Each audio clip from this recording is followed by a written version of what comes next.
Bread cake बनाइबा प्रथम आम bread नेबा। ब्रेड को आम चारिआडू आम काटिदेबा।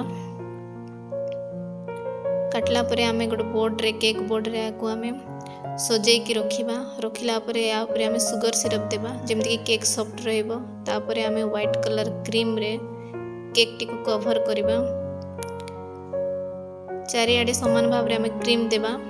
क्रीम द्वारा पूरा आम कवर करबा केक टी को।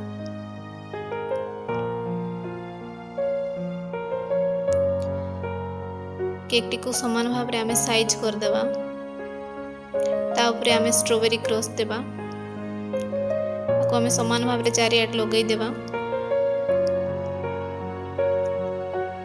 चारिआडे लगैला परे आम या ऊपर फूल बनाइबा।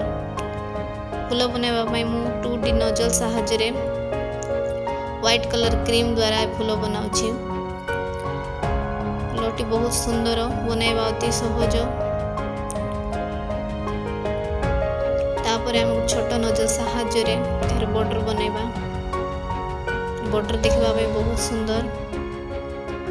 आपण यहाँ को इजीली बनाई परिबे। ता ऊपर आम गोल्डन कलर स्प्रिंकल दे देबा जेमति कि केक टी अधिक सुंदर देखा जिवो।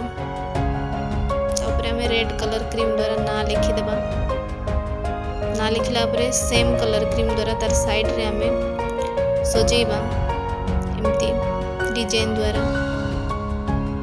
देखंतु केक टी प्रस्तुत हो गला।